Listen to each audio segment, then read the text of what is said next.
গাজল ব্লকের রামচন্দ্র সাহা বালিকা উচ্চ বিদ্যালয়ের রজত জয়ন্তী উদযাপন অনুষ্ঠান শুরু হলো মঙ্গলবার। এদিন ট্যাবলো সহযোগে স্কুলের ছাত্রীদের নিয়ে একটি বর্ণাঢ্য শোভাযাত্রা গাজল শহরে বিভিন্ন এলাকার পথ পরিক্রমা করে। এরপর রজত জয়ন্তী উদযাপনের পতাকা উত্তোলন এবং প্রদীপ জ্বালিয়ে অনুষ্ঠানের সূচনা করা হয়। এই উপলক্ষে রবীন্দ্রসঙ্গীত, নৃত্য, মনোজ্ঞ সাংস্কৃতিক অনুষ্ঠান অনুষ্ঠিত হয়। এছাড়াও 3 দিন ব্যাপী বিভিন্ন অনুষ্ঠান অনুষ্ঠিত হবে। এদিনের অনুষ্ঠানে উপস্থিত ছিলেন মালদা ইংরেজবাজার পৌরসভা চেয়ারম্যান কৃষ্ণেন্দু নারায়ণ চৌধুরী, রামচন্দ্র সাহা বালিকা বিদ্যালয়ের প্রধান শিক্ষিকা সংঘমিত্রা সাঁতরা, রামচন্দ্র সাহা বালিকা বিদ্যালয়ের সভাপতি বিকাশ ভৌমিক প্রমুখ।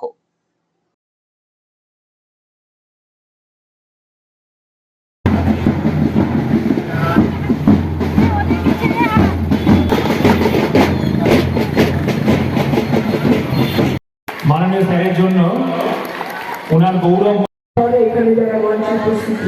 আমাদের বিদ্যালয়ে রামচন্দ্র সাহা বালিকা বিদ্যালয়ে 25 বছর পূর্ণ হলো।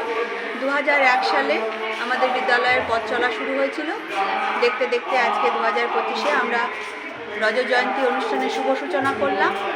আমাদের আগামী আজকের দিন আগামী 22 এবং 23, 21, 22, 23 এই 3 দিনই আমাদের বিভিন্ন অতিথিদের সমাগম হবে, নানা রকম সাংস্কৃতিক অনুষ্ঠান হবে।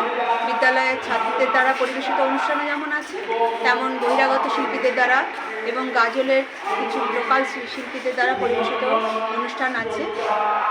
আমাদের বিদ্যালয়ে এই যে 25 বছরের পথ চলা আমরা 2025-এর 21শে জানুয়ারি শুরু করলাম। সারা বছর ধরে আমাদের কর্মসূচি